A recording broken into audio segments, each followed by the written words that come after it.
Queridos irmãos, que constituem a mesa diretora das atividades, irmãs e irmãos queridos de todos os credos, e também daqueles que não têm credo espiritual algum.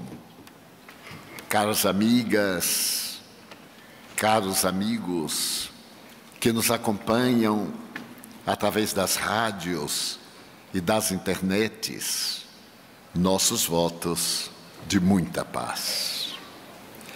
Aqueles eram dias diferentes. Fazia 400 anos que a boca profética silenciara no infinito e Israel parecia totalmente sem rumo, acostumado o país a ser conduzido pelas vozes da imortalidade. Magdala era uma cidade formosa diante do mar da Galileia, metrópole de características gregas, segundo alguns historiadores, possuía parte das suas ruas calçadas com pedaços de mármore. As mansões, os virinos demonstravam a grandeza e o poder helênico que ali se instalara. Magdala tornou-se célebre, primeiro porque por 2 vezes a rainha Cleópatra veio passar o período ardente do verão egípcio na calma e agradável Magdala. Ali também se podiam notar as bancas dos mercenários e dos encarregados do câmbio, sestércios e moedas variadas eram cambiadas praticamente no meio das ruas. Mas Magdala se tornou uma cidade da mais famosa por causa de uma jovem que ali residiu. O seu palacete tomava praticamente uma quadra e estava adornado de ciprestes e de coníferas que apontavam seus dedos verdes na direção de um céu azul turquesa, mas também porque estava próxima do mar, aquele mar que se apresentava beijando as praias com as rendas de espumas, que se tornaria célebre, porque um homem ímpar elegeu as suas margens e as suas águas para cantar a sinfonia inacabada do amor. Imaginemos uma noite transparente de luar. A argêntea, mensageira do sol, derrama sobre as águas tranquilas do mar espelho a grande fímbria de luz que termina na praia de terras arroxeadas e de pedras miúdas. A vila grandiosa da meretriz, famosa pelos seus encantos. E acima de tudo, porque se dizia que periodicamente forças tenebrosas dominavam-na e ela tombava no êxtase, pálida, marmórea, semi-morta. Foi numa noite dessas que alguém chegou do lado exterior e na porta de madeira velha bateu com muito vigor o bastão de caminhante. Um servidor abriu o postigo e percebeu que o caminhante era um mendigo e pediu-lhe que se retirasse, principalmente porque a senhora, naquela noite, não recebia ninguém. Mas o caminhante, que a parecia conhecer, disse-lhe: eu tenho uma entrevista com a senhora. Ela pediu que ele viesse dizer o resultado de um empreendimento que me confiou. Mas o servo, que conhecia todas as artimanhas dos necessitados de contemplar a mulher muito cara, redarguiu-lhe que ele se afastava, ou traria os mastins que defendiam a casa para expulsá-lo.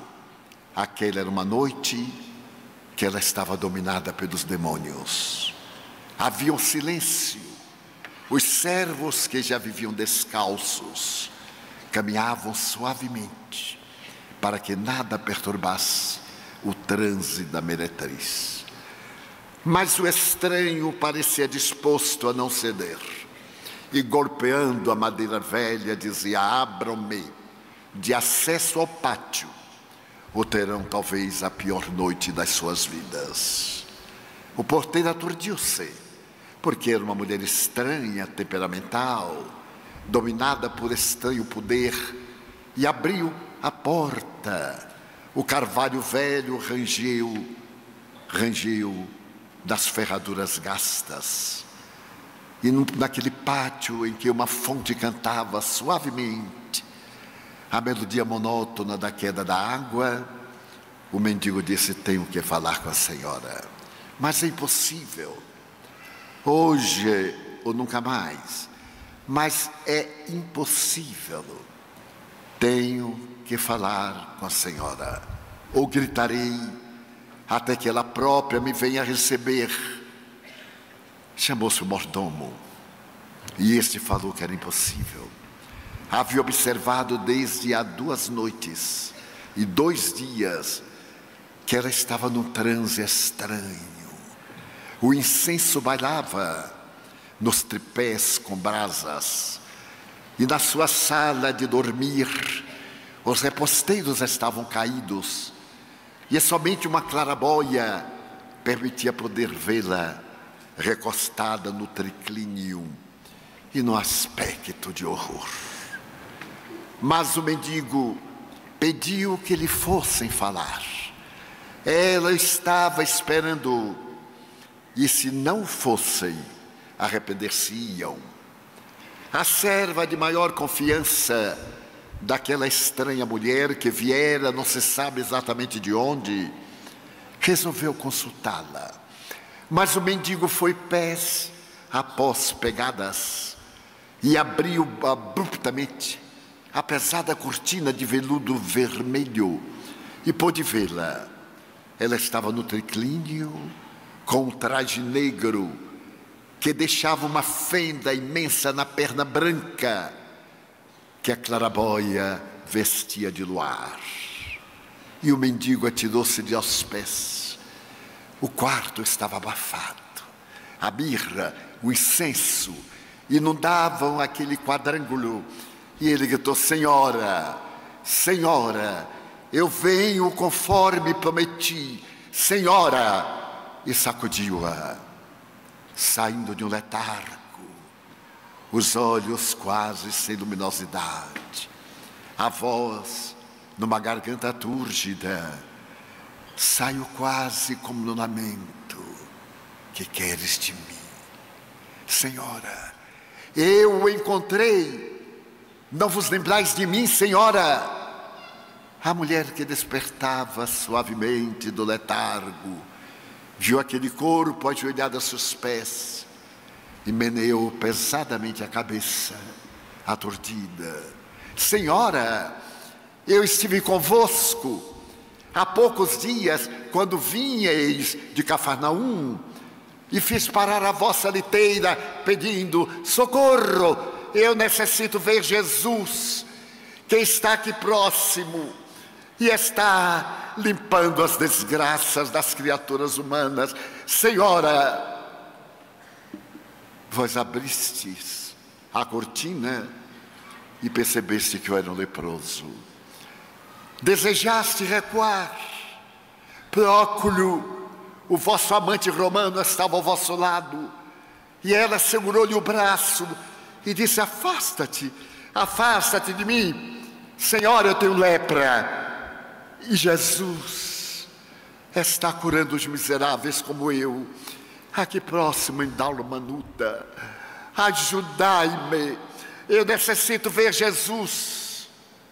E vós dissestes, atirando-me uma moeda de ouro, vai e encontra-o. E se tu encontrares, vem dizer-me, porque a tua é a lepra de fora, enquanto eu tenho-a dentro de mim, sem que ela saia. Eu abri-lhe o peito, da ferida roxa, aberta, purulenta. Vós recuastes e dissestes, se o encontrares, lembra-te de mim, que também carrego os sinais da decomposição. A liteira seguiu, e eu fui a Dalmanuta, e ele me recebeu. Senhora, ele passou a mão na minha face, eu senti o frêmito do corpo inteiro, percebi que as feridas se movimentavam, e de repente, vede, Senhora, e rasgando no peito a camisa velha, mostrou-lhe o tórax liso, sem uma cicatriz. Vede, Senhora, a meretriz mandou que aumentasse o archote. Olhou, que te fez ele? Senhora, ele passou minha mão e disse-me, não peques mais, para que não te aconteça nada pior. Então, porque me ajudastes e me pedistes que se eu o encontrasse, viesse dizer-vos, eu aqui estou, porque ele se encontra ali, em Cafarnaum, a menos de 15 quilômetros daqui. Ele dorme na casa de um pescador. É o único lugar em que ele dorme mais de uma vez. Ele nunca dorme 2 vezes na mesma casa, somente ali, e em Betânia, na casa de 3 irmãos. Vinde, Senhora, vós dissestes que também tendes lepra, vinde para que ele vos cure. Mas a mulher atormentada encostou-se nas almofadas, vestidas de veludo, e falou com desânimo, a ti ele te recebeu, mas não a mim. Eu sou uma vendedora de ilusões.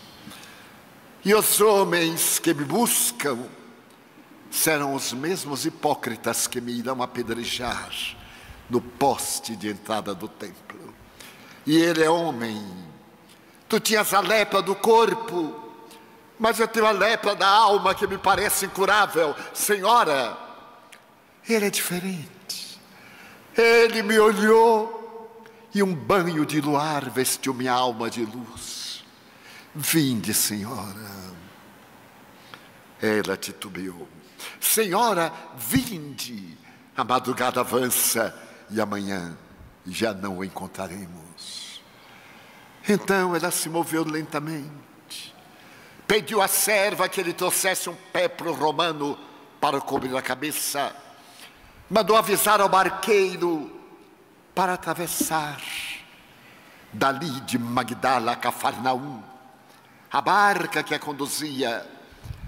E entre os beijos de uma noite enluarada e a gargalhada de prata das estrelas que fulgiam no infinito, uma meretriz, um miserável e um barqueiro entraram na praia formosa de Magdala.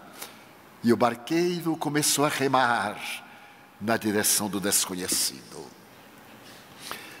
Já ia o dia, colocando o rosto de luz por detrás das montanhas do Galaad, quando a barca cravou na areia. E então o mendigo disse, ali, Senhora, naquela casa, é ali que ele está. Ele deve estar esperando-vos. Ele sempre nos espera, porque ele sabe de tudo. Ela teve aquele gesto, o impulso de ida e retrocedeu. Mas, Senhora, ide, eu tenho certeza que Ele vos receberá. Ela desceu cair do manto e com passo firme venceu a areia úmida até uma porta, num quadrângulo da casa semiaberta. Ela empurrou e um quadrado de luar caiu na sala escura. Sentado sobre uma pedra, o homem meneou a cabeça para trás e a cabeleira na tonalidade do melo, ou do ouro velho, ou do latão escuro, correu pelo ombro estreito e uma cabeça esculpida na maior arte de beleza fez um ângulo no ombro e ela não se deteve. Nunca havia visto um rosto tão belo naquele perfil lateral. Atirou-se ao chão e exclamou: Rabone, mestre querido. E ele disse quase no sorriso: Maria, tu me conheces, Senhor? Maria, ergo bonus pastor sum. Eu sou bom pastor e conheço todas as minhas ovelhas, uma a uma. Não te surpreendas, pois, que te chame Maria. As lágrimas aljofraram rapidamente nos olhos entumecidos da pecadora. E ela disse: se tu me conheces, tu sabes, eu sou Maria. Eu também atravessei os pântanos e pude ver, flutuando sobre eles, o lilás, o branco dos lírios, e na sua margem as flores miúdas com que a primavera canta a chegada da vida. Eu te conheço, Maria. Então tu sabes, Senhor, o que caracteriza a minha vida. Maria, Senhor, eu desejo seguir-te. Maria, não hoje. Eu sei que me seguirás. Eu darei a minha vida por ti. Eu a darei a ti. Eu sei, Maria, não agora. Agora eu te peço que ames, porque o amor é a solução de todos os problemas. Ama, Maria. A quem, Senhor? Aos teus filhos. Pobre de mim.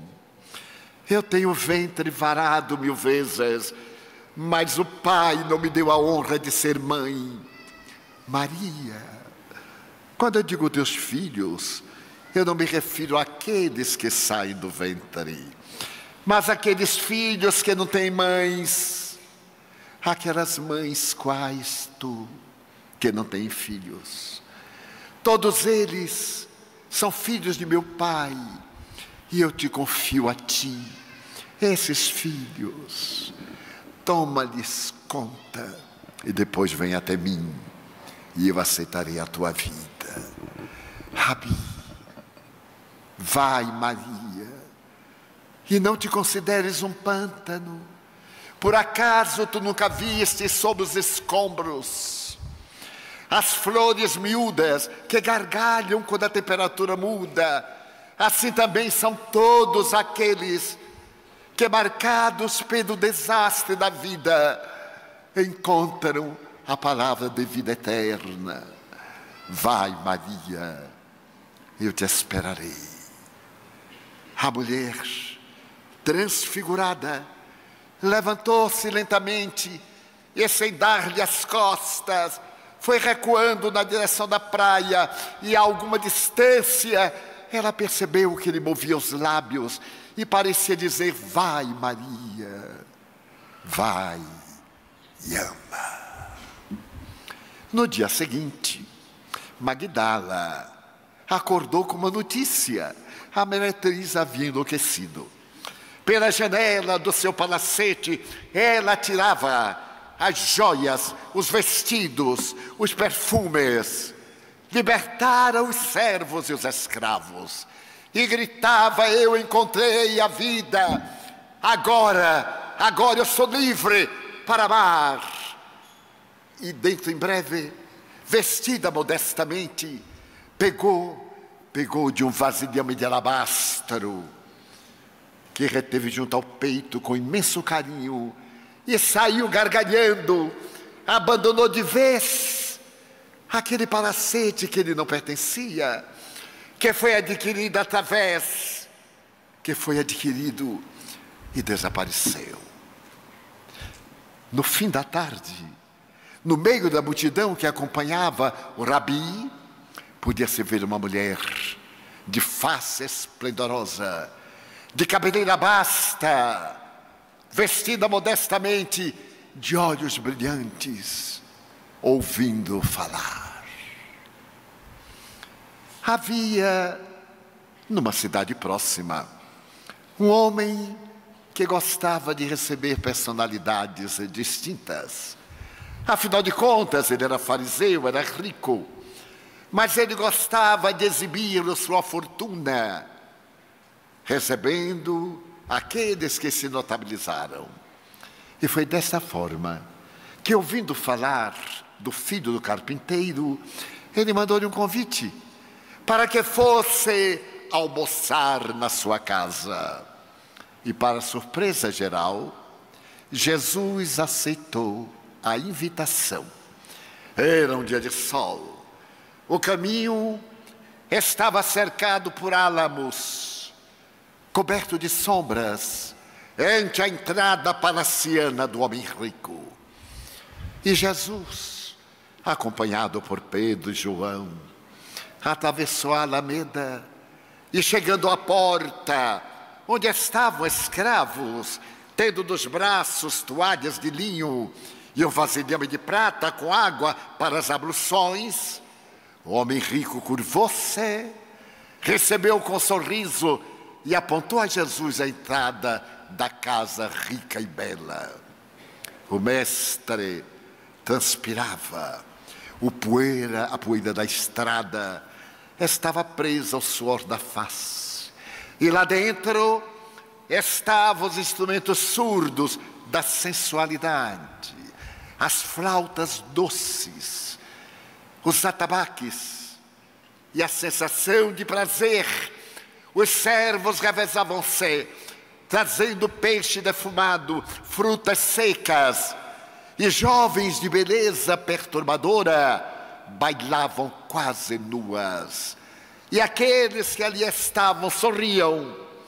E o homem rico apresentou a Jesus o triclínio romano, já que era hábito comer-se deitado naquela circunstância. O mestre reclinou-se, os discípulos também ao lado, e a festa prosseguiu. De repente, escutou-se uma balbúrdia lá fora, uma altercação, e ele levantou a cabeça, pois não desejava preocupar os seus convidados, nem aquele estranho personagem. Quando o servo entrou aturdido, e atrás dele, a antiga meretriz de Magdala. Ele a reconheceu de Nopino e olhou para o escravo no gesto de expulsá-la, porque estava ela maculando o solo sagrado do seu lar. Mas a atrevida olhou para ele com a mesma visão. Se ele parecia detestá-la, também ela o detestava, porque ele era seu cliente nas noites frias de inverno. A alto preço se deitava nos coxins do seu leito de prostituição. Sem temer a nada, olhou desaforadamente como quem diz: expulsa-me, e eu direi aos teus amigos quem tu és. Aliás, muitos deles meus clientes. Porque a hipocrisia, para a sociedade, não importa o que se é, mas é muito importante o que se aparenta. Ele temeu, e ela, chorando, se ajoelhou aos pés do convidado especial, e porque as lágrimas fossem abundantes, enxugava-lhe os pés com a cabeleira basta. e ainda teve a coragem de retirar do manto que cobria o vaso de alabastro e derramar-lhe dos pés a essência, o perfume de nardo, muito caro. A sala inundou-se do suave perfume da planta. E então o anfitrião foi dominado pela ira. Todos o olhavam, censurando. Eram todos prostitutos. Por isso mesmo censuravam aquele que também o era. É a nossa maneira de projetar a nossa inferioridade no outro. E então, não se podendo vingar da mulher atrevida, ele olhou para Jesus muito calmo, que deixava aquela mulher imunda lavar-lhe os pés, beijá-los. Foi quando, inesperadamente, Jesus olhou para ele e disse-lhe, perguntando Simão, eu sei que tu és um homem próspero. O elogio atingiu-lhe o ego com uma flechada. Não, Senhor, não exatamente. Simão, eu sei que tu és um homem próspero e que és um excelente negociante. Oh, Senhor, é gentileza de sua parte. Não, Simão, eu sei que tu tens pronta resposta. Eu gostaria de perguntar-te, porque havia um homem que tinha 2 devedores.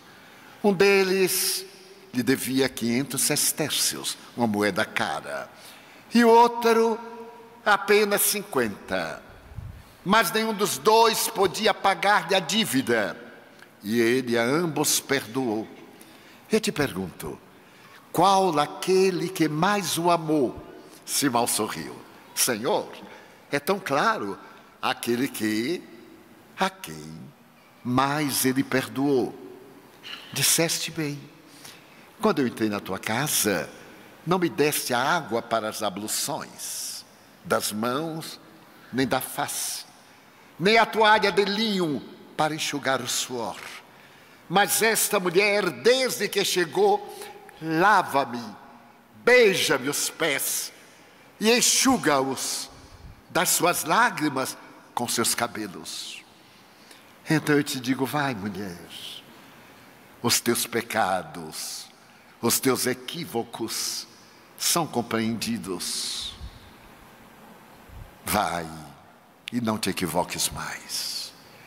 A mulher levantou-se, deu um grito, e na sua alegria imensa, ela começou a recordar-se que, menina em Jerusalém, um contador de histórias, um dia na esquina do templo, narrava a história de uma tradição. Um dia ele virá, o Messias, cavalgará um ginete branco e arrebatará os corações. E ela, menina, amou a esse cavaleiro.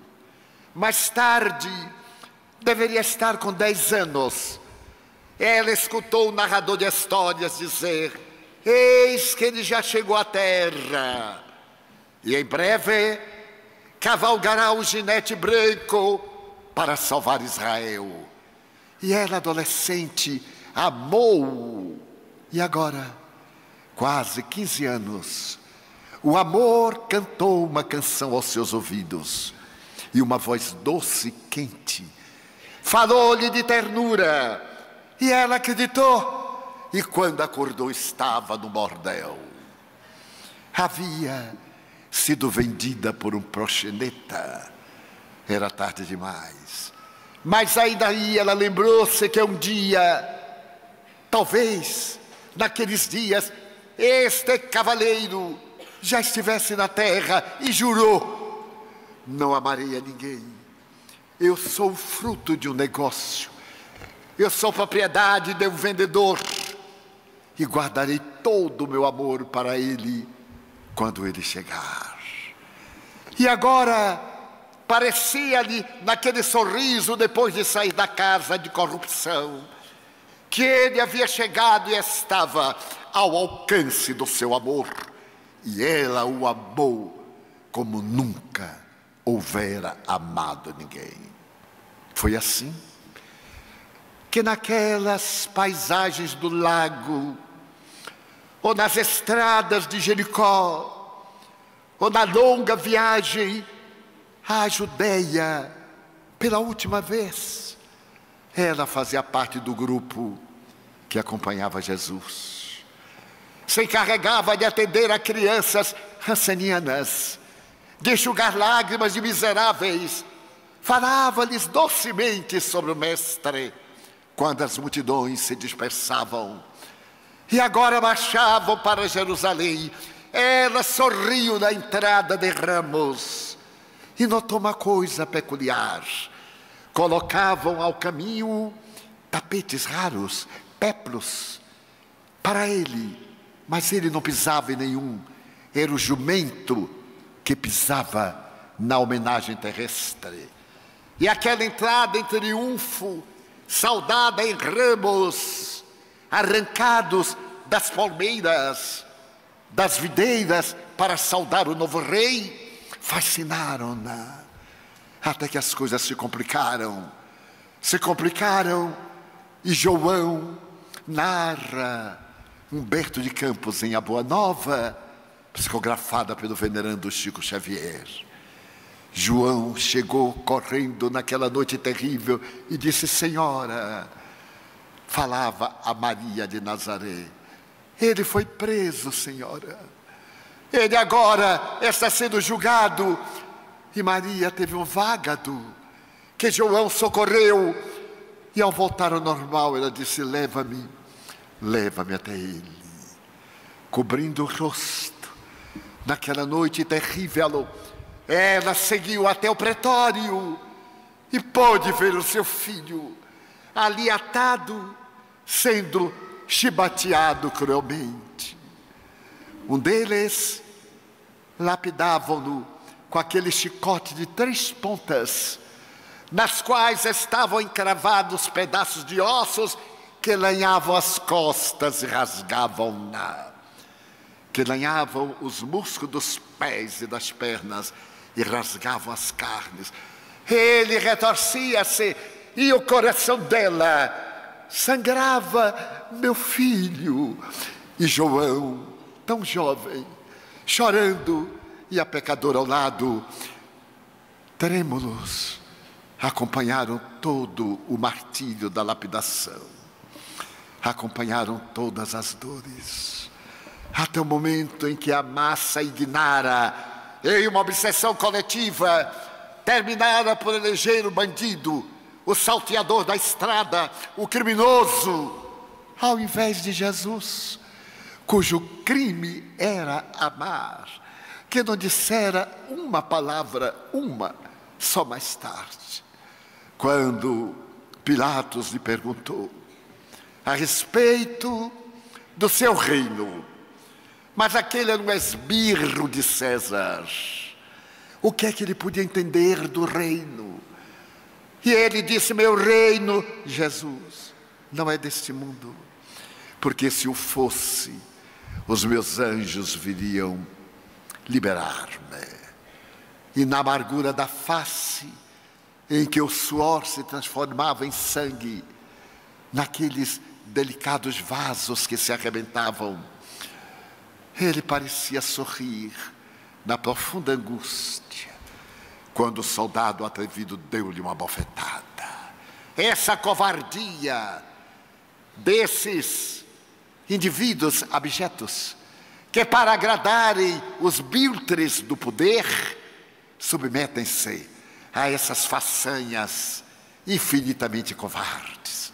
Bater na face de um homem de mãos atadas às costas. E aquele homem ímpar olhou para o soldado e perguntou-lhe: por que me bateste? Se eu falei a verdade, por que me bateste? E se eu falei a mentira, aponta-me o erro. Eu tenho a impressão que nunca mais, ou talvez, através dos séculos, a culpa, o arrependimento que penetraram a alma daquele soldado vil, dele tenham feito alguém digno de cobrir com a alma as pegadas sangrentas do estranho indivíduo. E ele foi atirado na prisão, ali ao templo, entre o templo e a casa palaciana de Pilatos. Ainda afirma Humberto de Campos Espírito que a sua mãe saiu quase carregada por João. E quando chegou à entrada do presídio, aberta na Rocha Viva, falou ao soldado: é meu filho. E este esbordoou-a. Ela rolou pela pedra, sangrou o rosto e compreendeu que realmente o reino a que ele se reportava não era deste mundo. Ela, assessorada pela antiga meretriz, acompanhou a tragédia daqueles últimos passos, a tragédia da Via Dolorosa, porque o Monte da Caveira, pela sua formação geológica, era a alguns passos dos muros da cidade. Ele atravessou a rua estreita de degraus, saiu à porta e lá estava o Monte da Caveira, traduzido como Monte Calvário. E ele caiu uma vez, duas vezes, na terceira vez, uma mulher tocada de ternura correu com uma toalha alfinetante e enxugou-lhe o suor, e teria ficado as marcas de sangue naquela que se chamaria Verônica. E ele continuou carregando a cruz, sem forças, porque a lapidação fizera grandes hemorragias. Para poder facilitar-lhe a morte, era uma sexta-feira, não podia ficar ninguém vivo na cruz, na entrada do Shabat, não podia. E, sem energia quase, ele tombava, quando o soldado chamou alguém que passava e mandou ajudá-lo. Aquele estranho indivíduo que viera à cidade à busca de apoio para a família doente, principalmente para um filho muito doente, abaixou-se, era forte, ergueu com o ombro a cruz, e aquele que ia para o martírio olhou para trás, numa atitude de gratidão que fulminou a alma do auxiliar que tremeu e encontrou o reino de Deus. E ajudou na subida do Calvário. Ela, a pecadora, chorava, e cada martelada era uma punhalada no seu e no coração da mulher de Nazaré. Elas se abraçavam. Ali estava também Maria de Jerusalém. Ali estavam as mulheres estoicas, porque os homens fugiram com medo, menos João. E ele repassava a vista da multidão. Quando ergueram e a cruz entrou na cova adrede feita e o corpo derreou, a madeira tosca cravou-se-lhe nas costas e o peso produziu asfixia tormentosa. E ele descerrou os olhos naquele cenário lúgubre do sacrifício criado pelos fenícios e adotado pelos romanos. Era cena tenebrosa, entardecia, a noite caiu sobre a terra antes do anoitecer. Relâmpagos zigue-zagueavam como se fossem bailarinas, enquanto o trovão aplaudia, e o manto do templo deu uma costura só, rompeu-se de alto a baixo, e uma sensação de tremor. E ele disse as palavras: Eli, Eli, lama sabachthani. Estava tudo consumado. Pendeu a cabeça. Havia morrido. A pecadora olhava para ele. A mãe santíssima da humanidade, foi ele quem a nomeou, porque naquele momento, já culminante, ela gritou: meu filho, que te fizeram os homens. E ele ainda teve alento para dizer: mulher, não minha mãe, mulher, eis aí teu filho. E olhou para João. Ele transferia a divina maternidade para todos nós. A partir daquele momento, a rosa mística de Nazaré seria a Mãe Santíssima da humanidade. Filho, eis aí tua mãe. Nunca mais ficaríamos órfãos da maternidade divina. A cabeça pendeu.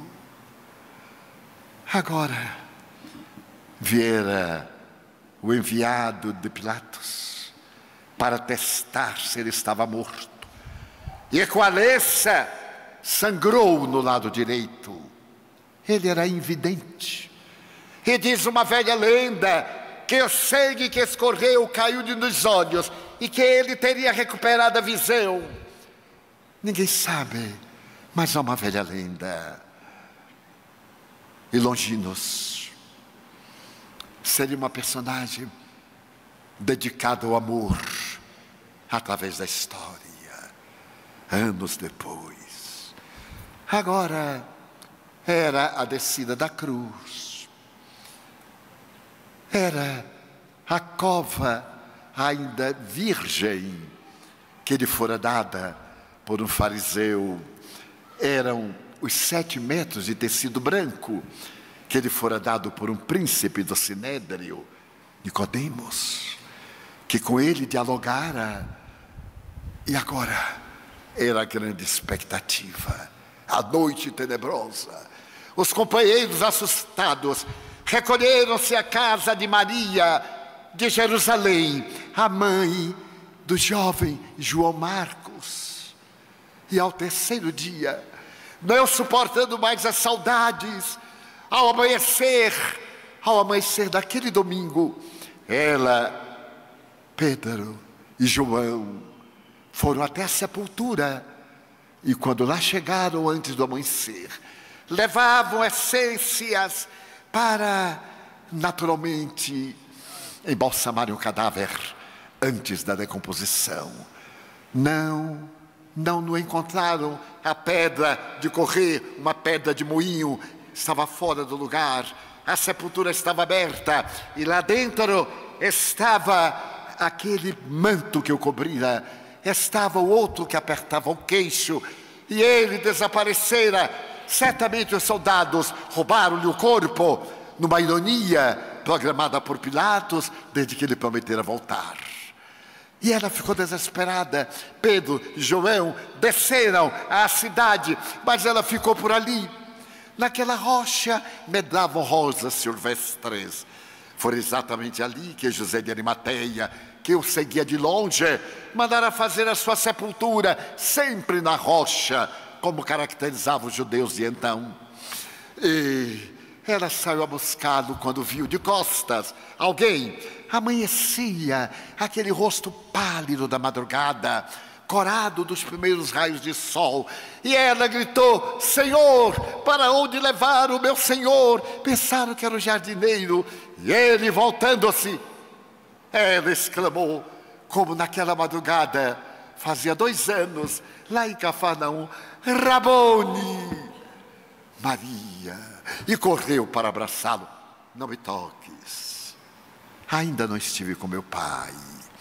Mereceria um comentário muito largo, que infelizmente não iremos fazer.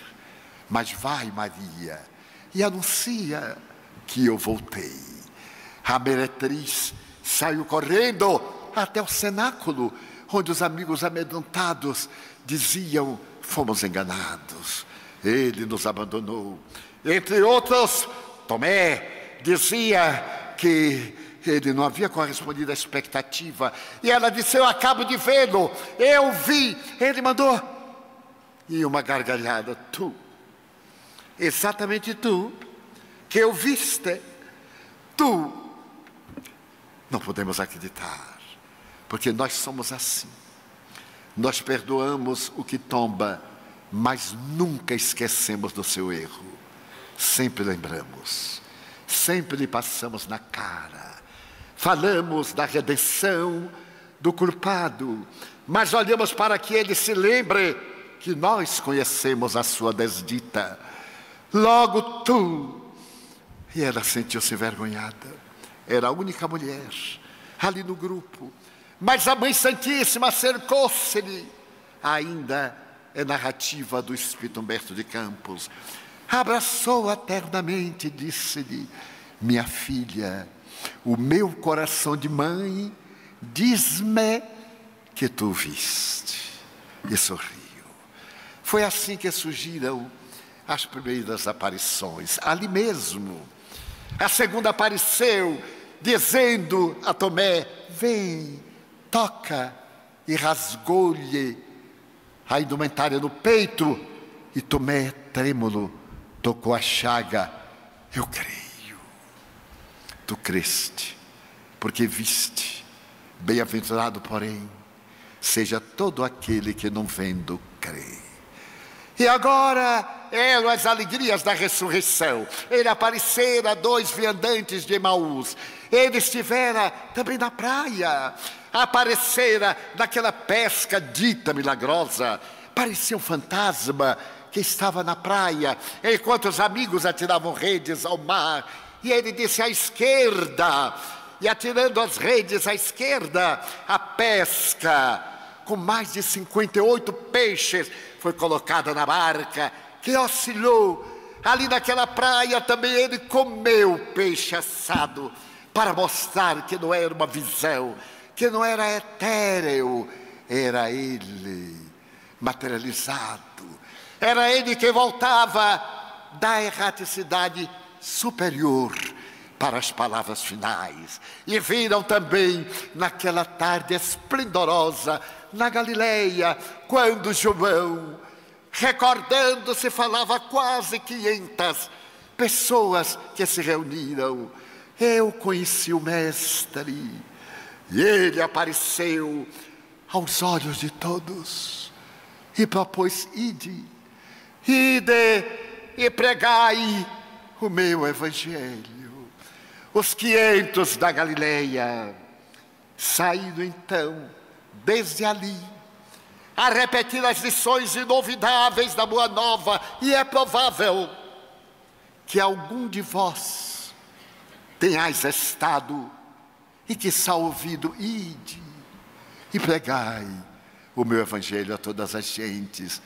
E ascendeu em uma nuvem dourada e brilhante, para voltar somente muitos anos mais tarde na condição de Consolador.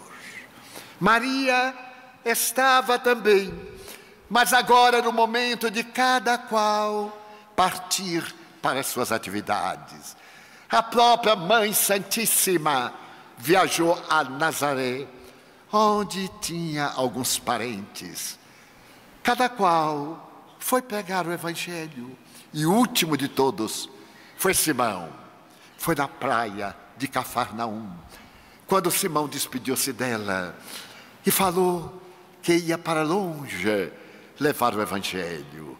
E ela, tomada de ansiedade, disse: leva-me contigo, Simão. Eu sou pobre e só. Maria: não posso. Tu és mulher. Eu sei da tua redenção. Mas as mulheres são fracas. E é necessário que o Evangelho seja vivido por seres fortes. Perdoa-me, mas eu tenho medo de levar-te. Perdoa-me. E se foi. E ela ficou. E foi à cidade procurar trabalho. As mulheres viam-na e diziam: volta ao prostíbulo. Tu que roubaste nossos homens, volta ao prostíbulo. E ela sorria triste. Nós nunca perdoamos quem erra. Esta é a verdade, com algumas exceções. Volta aonde estão os teus encantos, miserável.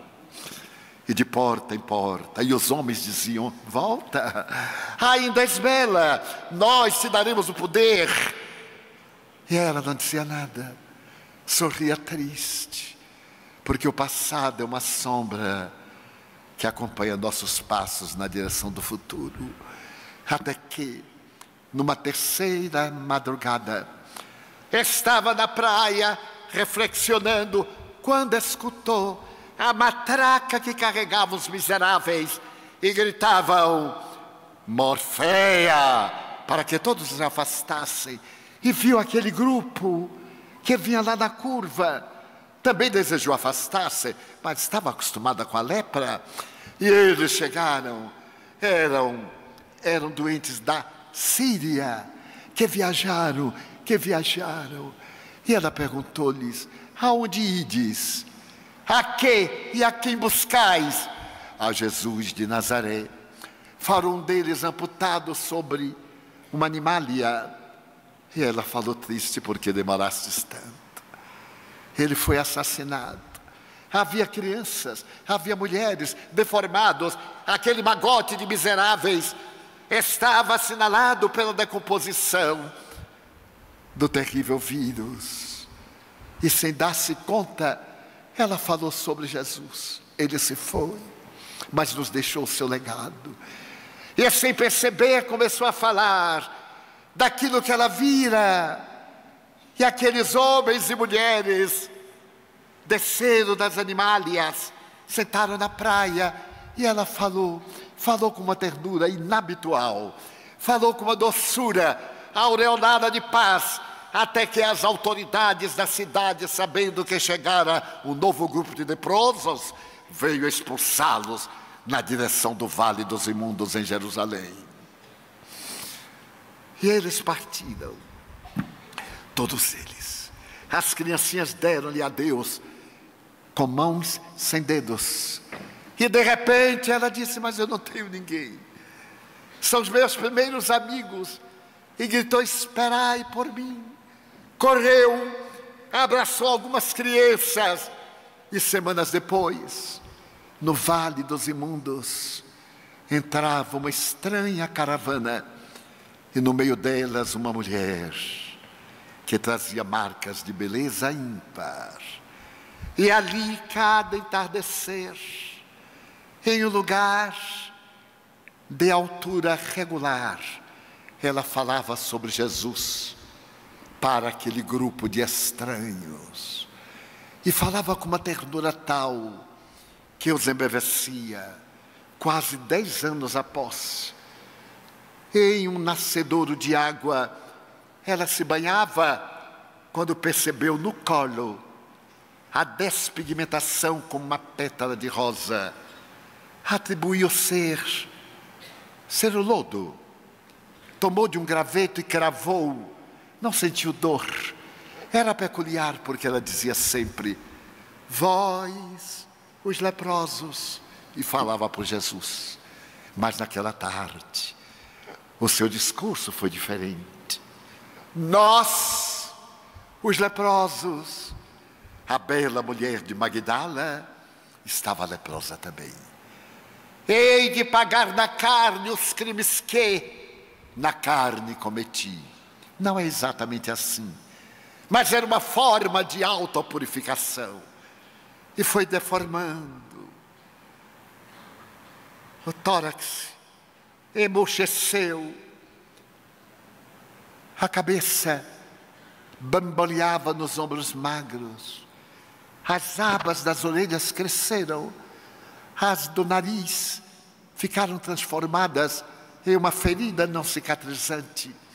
Os lábios entumeceram. A vista estava agora marcada por vários derrames de sangue. Ela oscilava. E então disse, naquela última tarde: eu vou visitar a Mãe Santíssima em Éfeso, muito distante. E todos disseram: não vás, não aguentarás o calor. Ela sorriu: é meu último pedido, eu quero despedir-me da senhora. E então, cambaleante, viajava à noite e ao dia recostava na sombra do arvoredo das velhas muralhas. crianças atiravam-lhe bagas de pão. E ela andou, e num dia ensolarado, diante daquele mar maravilhoso, ela pôde ver Éfeso, a cidade que estava João, e onde morava Maria, num dos aclives, a 8 quilômetros da cidade, como viria mais tarde a grande vidente alemã, que teria identificado a casa em que João morava com a Mãe Santíssima, a vidente Emérite. E então ela desfaleceu às portas da estrada. O delírio tomou conta dos seus lábios, e o casal de cristãos, vendo a caída, balbuciando o nome de João, o nome de Maria, não trepidou. O casal carregou-a e levou-a até a casa de pedras, de poucos cômodos, acima, de onde se pode ver o mar Egeu, como descreve a mediunidade de Chico Xavier, límpida e cristalina, e cuja porta Maria Santíssima ficava olhando o mar que seu filho tanto amava em Cafarnaum, e onde ele lhe apareceu para arrebatá-la mais tarde. Mas então, a mulher de Magdala estava em delírio. João subiu correndo, e durante 3 dias e 2 noites, ela permaneceu naquele delírio de febre e não recuperou a razão. Maria, a Santíssima, acariciou-a, e João falou-lhe palavras de ternura, e no amanhecer do 3º dia, ela sentiu algo estranho. Sentiu que uma força peculiar arrancava-lhe do escafandro material, e ela recuperara a juventude, como naquela madrugada. Então, força estranha conduziu-a, como se fosse uma caravana divinal. A natureza balbuciava uma sonata da voz do vento e do arvoredo, e ela foi levada, podendo ver que o Jordão parecia uma harpa olhado de cima, e que Jesus foi aquele que tocou na harpa da natureza a canção inolvidável da imortalidade da alma e do amor. E de repente, ela estava na praia de Cafarnaum. Ela estava assim, na praia de Cafarnaum. Estava tocada profundamente pelo espírito da alegria e da vida. Ali recordava, estava com a indumentária de quando fora seduzida, fazia tantos anos, apenas aos 15 anos. E olhando para o mar, aquele mar que fica a 200 metros abaixo do nível do mar Mediterrâneo, naquela fossa, que termina na fossa mais profunda da terra, que é o Mar Morto, a 400 metros abaixo do Mediterrâneo. Ela ficou ouvindo uma suave melodia quando ela percebeu uma luz que flutuava sobre as águas. Apurou os olhos, adentrou-se pelo mar. Era Jesus. Ele distendeu-lhe os braços, ela tirou-se-lhe. Ele disse: Maria, já atravessaste a porta estreita, agora vem comigo para a casa de meu pai, em homenagem a todas as mulheres do mundo.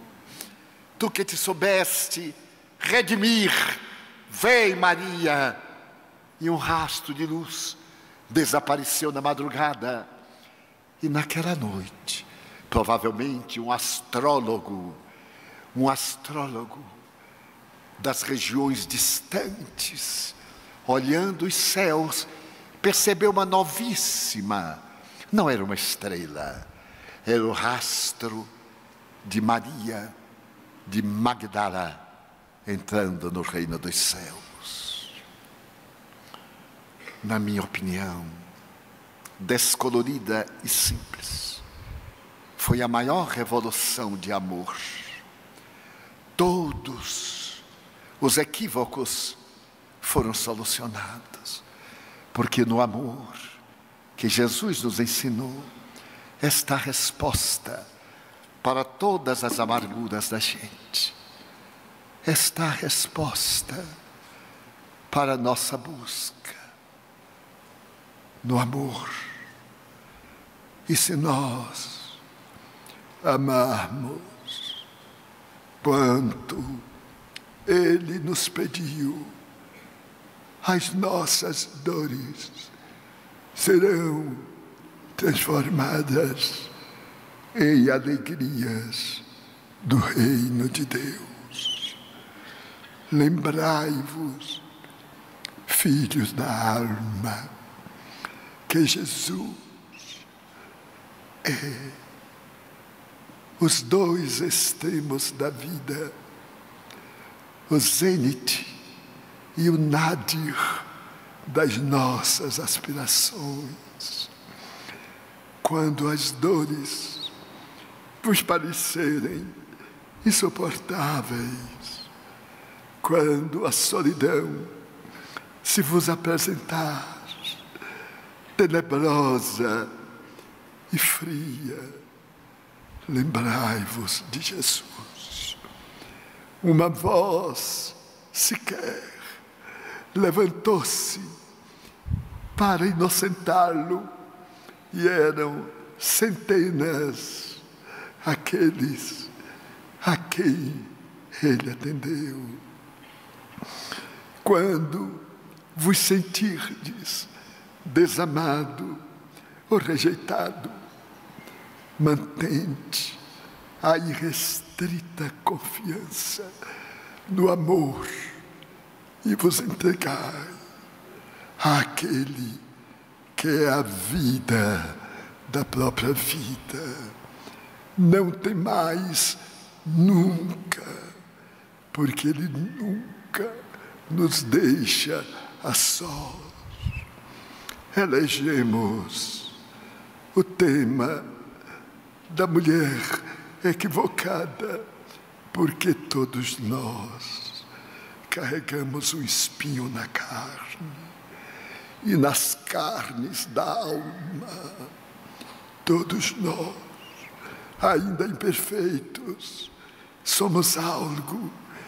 Maria de Magdala, ou Miriam de Migdol, que o amor de Jesus nos recebe com ternura infinita, sem nos perguntar quem fomos, mas nos propor o que seremos. Tende ânimo. São horas muito difíceis de testemunho e de lágrimas, de ansiedade e de desamor, mas crede, filhos da alma, Jesus não venceu no mundo, venceu o mundo das paixões. Sede vós aqueles que podeis vencer as sombras do pretérito, que vos arrebatam muitas vezes de volta aos abismos da alucinação. E amai, pagai o preço do amor, socorrei por amor, erguei por amor, libertai por amor, e vos sentireis salvos, erguidos, amparados por alguém que distenderá as mãos e dirá com sorriso: vinde, já atravessastes a porta estreita, Vinde à casa do meu Pai. Nestes dias, meus filhos, o endereço de Deus chegou aos vossos corações. Tendes agora o mapa da vitória.